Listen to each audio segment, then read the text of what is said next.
നമസ്കാരം. Raf talk ഫുട്ബോളിലേക്ക് എവർക്കും സ്വാഗതം. ലാലിഗയിൽ നാളെ FC ബാഴ്സലോണ അത്ലറ്റിക് ക്ലബ് ബിൽബാവോയെ നേരിടുകയാണ്. നാളെ രാത്രി ഇന്ത്യൻ സമയം 1:30 എന്ന് പറയുമ്പോൾ സാങ്കേതികമായിട്ട് ഞായറാഴ്ച പുലർച്ചെ ഇന്ത്യൻ സമയം 1:30 അക്കളി. അക്കളിക്ക് മുന്നോടിയായിട്ട് ഇന്ന് കോച്ച് ഹൻസി ഫ്ലിക്ക് മാധ്യമങ്ങളെ കണ്ടിരുന്നു. ഇപ്പോൾ ഓൾറെഡി നമുക്കറിയാം ബാഴ്സ ലാലിഗയിൽ 4 പോയിന്റിൽ ലീഡിൽ നിൽക്കുന്ന ഒരു സമയമാണ്, 1-ാം സ്ഥാനത്ത്.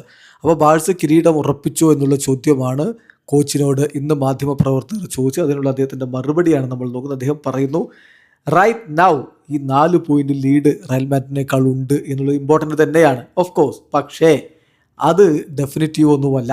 കാരണം ഇനിയും ഒരുപാട് മത്സരങ്ങൾ കളിക്കാനുണ്ട്. എൻഡ് ഓഫ് ദി മെയ് വരെ നമുക്ക് കളിക്കാനുണ്ട്. അതിന് ഒരുപാട് ദൂരം മുന്നോട്ട് പോകാനുണ്ട്.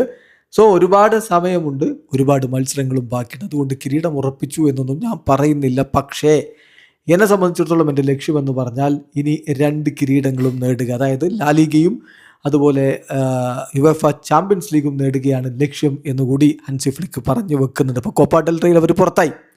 സൂപ്പർ കോപ്പ ഡി എസ്പാനിയിൽ അവർ കിരീടം ചൂടിയിരുന്നു. അപ്പോൾ ഇനി ബാക്കിയുള്ളത് ഈ 2 കിരീടങ്ങളാണ്. അത് ലാലിഗ കിരീടവും അതേസമയം തന്നെ യുവേഫ ചാമ്പ്യൻസ് ലീഗുമാണ്. അത് രണ്ടും നേടുകയാണ് തൻ്റെ ലക്ഷ്യം എന്ന് പ്രഖ്യാപിക്കുന്നു കോച്ച് ഹൻസി ഫ്ലിക്ക്. ബാഴ്സലോണക്ക് ആ നേട്ടത്തിലേക്ക് എത്താൻ പറ്റുമോ? കാത്തിരുന്ന് കാണാം. വീഡിയോ അവസാനിക്കുന്നു. ഫുട്ബോൾ ലോകത്തെ കൂടുതൽ വിശേഷങ്ങളുമായി റാഫ് ടോക്സ് വീണ്ടും എത്താം.